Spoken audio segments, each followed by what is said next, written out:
Hello, we are back with another video today. Today we'll be talking about who will the Miami Heat be drafting. We have done every team, the 19 last pick, so go into my channel, hit the subscribe button while you're there, and go check them out if you want to check those out.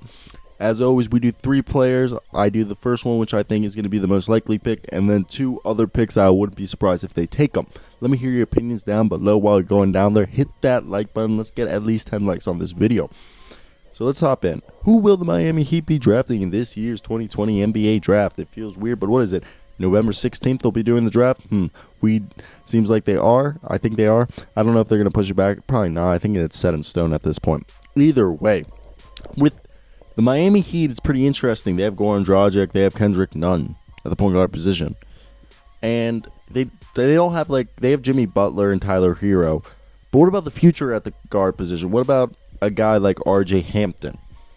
And will RJ Hampton fall out of the lottery? I wouldn't be surprised if he goes in the lottery because this guy is a combo guard with point guard like skills. So he's actually a very talented player. He's 6'5". He has the length and the physical profile to be a really good defender. He does have defensive laps, but he has the fundamental tools to be a very good defender against guards. Obviously he's 6'5", and he has almost a 6'7", 6'6" wingspan. So with a player like that, his offensive game is really good. He played in the pro, and everyone's like, he has pro experience. It's obviously the NBL, but look, he showed what he could do in the NBL. Obviously, his shot selection isn't the best right now, and it's not as bad as LaMelo Ball, but it's, he needs to get better at. And his shooting precision haven't been great, but I think that's something he just needs to go in the gym. And if he does go to a team, the Miami Heat, they're going to make him a great shooting team. They're going to get him into shape. He's going to be one. If he can go to the team Miami, it's a perfect fit for him because he can sit a year behind Goran Dragic or Kendrick Nunn, and they can develop him into a great player to be next to Tyler Hero, which I think would be a phenomenal idea. Look, you have Tyler Hero, RJ Hampton, Jimmy Butler, Bam Adebayo, and whoever you want at the 4. Derek Jones, Kelly Olynyk. Take your pick. Andre Iguodala. Obviously that's not the future. But look, RJ Hampton, obviously they'll put him weight, probably get him up to 205. Maybe 210, that'd be a good size for him. And he's just this guy who has the speed. He has one of the best first steps in the out of this draft. It's so insane. He can get to the rim with ease. And obviously, if he gets that weight up, he's going to be able to throw that weight around, go Euro step, because he has such a good Euro step into the rim. Then he's going to be able to start kicking out to the guys standing at the three-point line. That's such a good fit if he goes to Miami and be able to do that because he'll help him space the floor. And, he'll start to get the shot down. I think he could be at least a 38% three-point shooter in his career. Look, and the other thing is he has the ability to be a great drive and kick player. And the other thing is he has the positional length, which will allow him to contest shots on the perimeter. He can cover ground quickly on closeouts. He's a really good player. Obviously, we have to talk about what he needs to work on. Look, he has a solid foundation overall, but doesn't quite have one elite skill, which I completely agree. There's nothing that sticks out that he's like, oh, damn, he's really good at that. But, obviously, he's probably his best is driving. He needs to become a more consistent three-point shooter, especially off the dribble. Well, that's such an important shot, especially if you see how the Heat are playing right now in the NBA Finals. And he'll turn down rhythm threes once he misses 1 or 2. So that shows that he does not have confidence in his shot. He doesn't have the confidence needed to be right now. And I think going to the Heat, you've seen what they did with Duncan Robinson in one season to the next. They can get that confidence and tell him, look, if you don't take that shot, you're going to be punished. You're going to go to the bench, take every fucking 3 you see. Look, handle slows down against elite defenders. This is going to happen to everyone. And I really think the Miami Heat have one of the best development coaches in the league. And development teams, a staff around Eric Spoelstra. Eric Spoelstra is a great developer, but you got what I'm saying. Look, the other thing is you got to see he needs to get some weight because he needs to toughen up both as a finisher and defender because he'll get muscled on defensive side by guys who are more bigger than him, more stronger than him. And going into the rim, if the guy's bigger than him, he's not going to be playing Tyrese Halliburton all the time. He's going to be playing against guys who are more than sticks. They're going to be, this is the most aggressive league in the NBA, so if in the world, not the NBA. The NBA is the most aggressive league in the world, so it's different. And he shot only 3.6 free throws, and he has all the athletic tools to become a guy who's going to be at least scoring 10 to 15 points every game just off of free throws. People don't realize how much free throws are important. You got to take advantage of other of like weaker guys or moments where you can get a foul.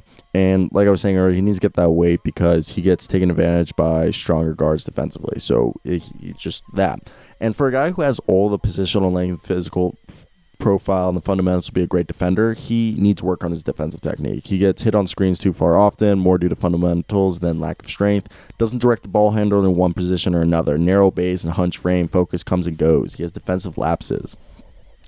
I really think he can be something for them, honestly. Like, it's just, I do think the RJ Hampton has a potential to be an all-star player. And I think the Miami Heat are one of, if not the best landing spot for him to become that all-star player that he does have the potential to be.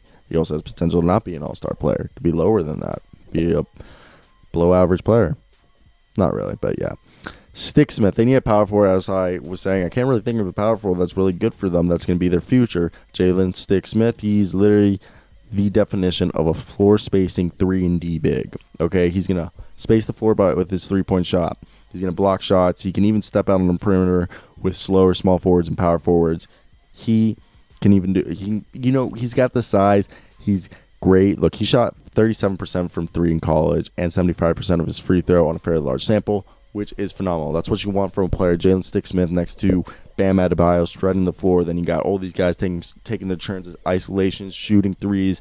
I really think this could be great for Jalen Smith if there isn't anybody else, like if RJ Hampton isn't there or somebody they like isn't there. Because I also could see Alex Povetsky going there. I would not be surprised if they get someone like Alex Povetsky. Jalen Sticksmith, but I think Povetsky is going to get picked earlier just because of the hype around Pokuveski. People are digging into them. But you need to put some weight on him, Jalen Sticksmith. Sticksmith he's got sticks legs. And obviously, again, Miami, I think, is like the perfect landing spot for him to be able to develop into the player that he wants to become. Jaden McDaniels, he's still living off the hype from high school, honestly. Like, I don't know why they don't call Jaden Stick. I don't know.